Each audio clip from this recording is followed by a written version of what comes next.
Bom dia, tropa, beleza? Olha eu aqui de novo, hein? Trazendo mais notícia, hein? Nicolas Ferreira achincalhado, hein? Humilhado, todo mundo caindo de pau em cima dele, mas tem as pessoas que concordam com ele. E vocês? Olha o que ele disse aí, ó, no plenário. E veja se ele tem razão ou não. Ele está sendo cobrado, hein? Diz que é transfóbico. E agora? Estão querendo caçar, estão querendo dizer um monte de coisa. Veja aqui.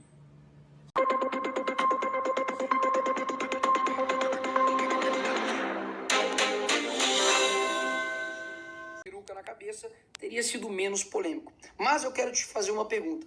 Você conhece a história da Lia Thomas, que é uma nadadora, mulher trans, de que antigamente competia com homens e ocupava ali o ranking 462 e agora ocupa o ranking 1. Ele quebrou o recorde anterior por 38 segundos de diferença do segundo colocado. Ou seja, a segunda colocada, enquanto ela estava nadando, a Lia Thomas já estava comemorando ali o seu prêmio. Inclusive, recentemente agora, uma advogada pediu vestiário separado, uma vez que a Lia Thomas estava ali expondo sua genitália masculina dentro do banheiro com outras mulheres. Você conhece também o caso da Fallon Fox, que quebrou o crânio da sua oponente, e ela também é uma lutadora, uma mulher trans. E não é um caso isolado também ali no MMA. Nós temos também o caso da Lana, que simplesmente com 2 rounds conseguiu dar um mata-leão na sua oponente. E isso é ela hoje e isso é ele antes. Ou seja, uma diferença absurda. E por fim, o caso também do pivô da Gabrielle Ludwig, que também é um transexual de 50 anos, que nada mais, nada menos, entrou ali para poder competir uma competição de basquete da Califórnia com garotas. E dá só uma olhada aí na diferença de tamanho e biológica em todas elas. E isso não é exclusivo do mundo dos esportes. Nós temos, por exemplo, a Caitlyn Jenner, que antigamente ele era assim e agora está dessa forma. E foi eleito uma das mulheres do ano. E essa história é engraçada porque ele mesmo é contrário homens participarem de eventos femininos esportivos. E ela está sendo o quê? Cancelada pela esquerda. Isso prova mais uma vez que não importa o que é falado, o que importa é quem fala, porque até mesmo uma trans que discorda disso, ela está sendo cancelada pela esquerda para não acontecer, por exemplo, casos como esse skatista de 29 anos que conseguiu ali ganhar de meninas de 13 a 16 anos um campeonato de skate. Agora, o que eu disse no meu discurso foi exatamente isso daqui, uma defesa pelas mulheres. E talvez as pessoas não estão acostumadas com o que está acontecendo, porque esse movimento ele é muito silencioso e gradual. Antigamente, tudo que o movimento ativista, LGBT e feminista queria era privacidade. Nós vamos fazer tudo aqui dentro das 4 paredes e não queremos mais mexer com ninguém. Mentira. Hoje nós estamos percebendo que o meu discurso eu tinha razão. Afinal de contas, bastava ser contrário a eles que você é considerado um criminoso. E basicamente o que acontece hoje é que as mulheres, sim, estão perdendo espaço para homens que se sentem mulheres. Afinal de contas, todos esses exemplos aqui que eu dei, né, caso isolado número 1.380.000, tem acontecido de forma gradual. E isso faz com que as mulheres atletas se sintam descredibilizadas, desmotivadas, desanimadas. Afinal de contas, basta um homem entrar e simplesmente vai quebrar toda a luta, todo o exercício, todo o treinamento que ela fez para poder atingir aquele patamar. E para não acontecer isso com outras pessoas, que eu me coloco aqui realmente na posição de sacrifício, de tomar pancada de todos os lados, para que isso não chegue, por exemplo, até a sua filha. Porque já existem casos hoje de homens que entram, por exemplo, para poder se depilar e a profissional recusa, afinal de contas, ela foi profissionalizada para poder depilar mulheres e elas estão sendo taxadas de criminosas e transfóbicas. Existem casos, por exemplo, de homens que se sentem mulheres que vão até o salão de beleza para poder fazer a sobrancelha e a profissional recusa e também acontece um cancelamento. Afinal de contas, ou você aceita ou caso contrário você se torna um criminoso.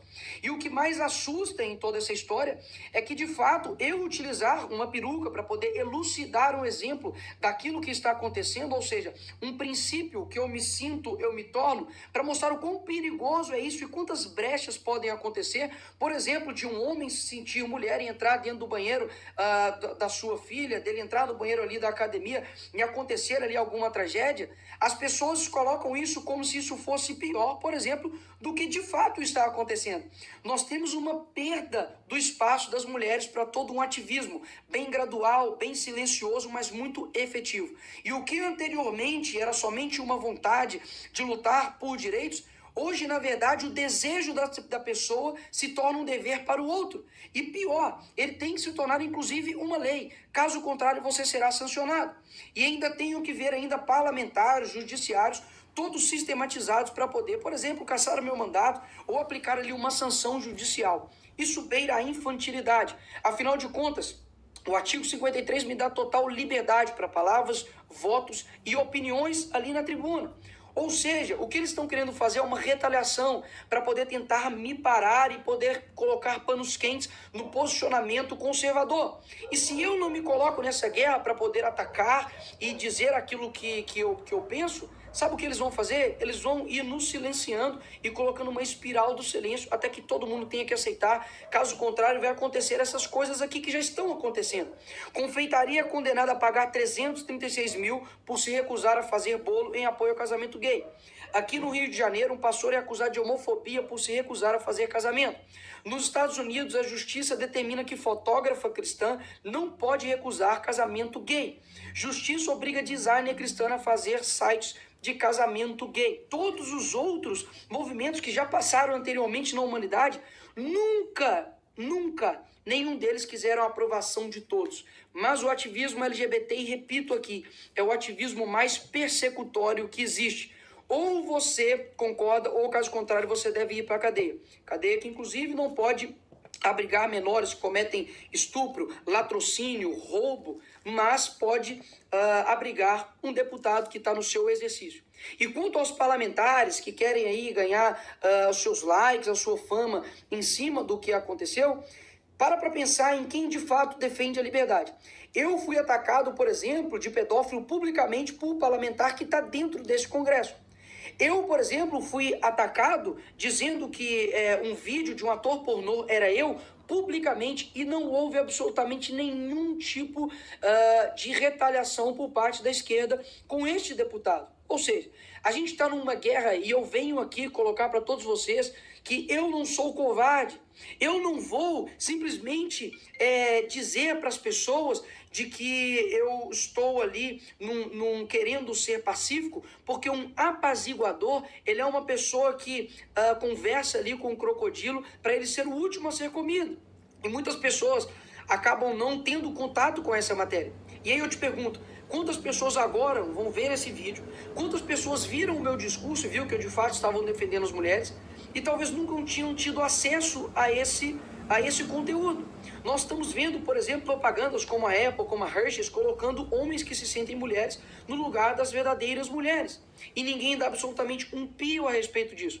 E como eu vou passar essa informação para frente? Você pode, obviamente, discutir o uso ou não da peruca, mas isso passa longe de ser um ato antidemocrático. Até mesmo porque naquele ali plenário, pessoas, por exemplo, já utilizaram foguetes, né, que soltam ali papéis picados, deputadas, por exemplo, que já usaram o plenário para poder discursar um poema feminista e dizer que ela é uma mulher e ela é puta. Ou seja, na verdade, o que está acontecendo é uma supressão de poucos, é uma indignação seletiva. E por que a esquerda está completamente desesperada com o que eu disse? Não foi por conta da peruca, meus amigos. Foi por conta realmente do conteúdo, porque eu trouxe às claras tudo aquilo que está literalmente acontecendo. E o entendimento que nós estamos em uma guerra, quando você entra para ela, não é para você sobreviver. Uma guerra não é para você tomar menos tiros e machucar menos. É para você enfrentar. É para você ter uma missão e cumpri-la e vencê-la. Então, se for necessário passar por processos desgastantes, de sacrifício, para que as pessoas entendam o que nós estamos dizendo, sem simplesmente focar na forma, mas no conteúdo, eis-me aqui. Eu serei a pessoa que irei fazer isso. Vai precisar de muito mais pressão, de muito mais retaliação para eu poder sentir isso aqui, ó, um pouquinho, realmente, para poder me balançar, para que eu deixe de defender a verdade. E agora, nesse fim aqui desse vídeo, eu te peço simplesmente duas coisas. Primeiro, para que você envie esse vídeo para as pessoas que focaram na narrativa histeria coletiva da esquerda com relação a uma peruca. E segundo, para que você agora pense, será que usar uma peruca é maior